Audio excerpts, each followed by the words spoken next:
So normally when people talk about like, oh yeah, there's this great thing that's happening in filmmaking, it's because people were doing this transition from film to digital and you didn't do that. You're shooting at 35. Yes. Why on earth did you do that? Well, it was 10 years ago, so there was film sure. was a little bit more, still around, but it was that kind of fulcrum, like it felt like it was that tipping point. And we definitely talked about, I remember going to see Personal Velocity in the theater, and that had been shot on it was actually a PAL format, because it was right before the DVX came out.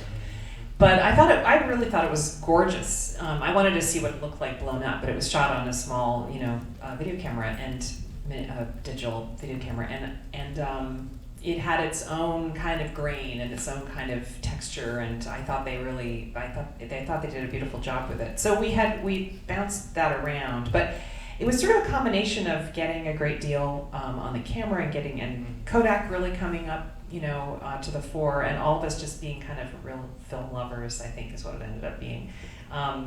And so the camera we had was this giant, very noisy camera. And so we did a lot of, thank God my actors were really good at ADR, which is when you replace the dialogue, because we did a lot of ADR, but it actually ended up helping us sometimes, because sometimes we just didn't have a lot of time, we didn't have a lot of film, we didn't have a lot of takes. And so a lot of the performances actually improved with the new dialogue. I was remembering that, watching this, oh yeah, that's right, this really sucked the first time around, but then I was able to direct the hell out of them, when we were just doing the voices. It was really interesting. So it was a very interesting process. And then we had, all the scenes in the theater, we had no control over the air. So it was like, everything was just so loud in there, so we were sort of again forced to to replace everything. But the other thing was that at the time what people were doing was they might shoot on film, but then they would transfer everything to HD, and then it would be digital from there on out, and you'd get a digital master.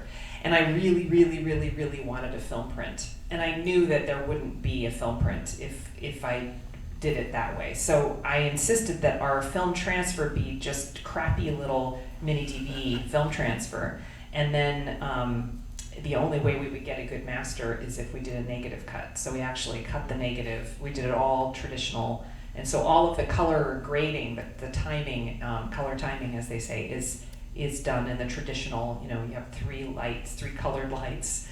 It's done traditionally, not digitally. So yeah, it's really from top to bottom. It's completely film. Yeah, there's a few names in there that I haven't seen in a while. It's bringing back memories, like Andy Pratt, obviously, who cut the negative. Yep, Andy Dean Pratt. Martinson did the titles. Mm-hmm. Oh, yeah, traditional titles. Days. Yeah. Those are the days. Ryan Adams used Alpha Cine. Exactly, Yeah. Alpha Cine when it was still And here. it's dead.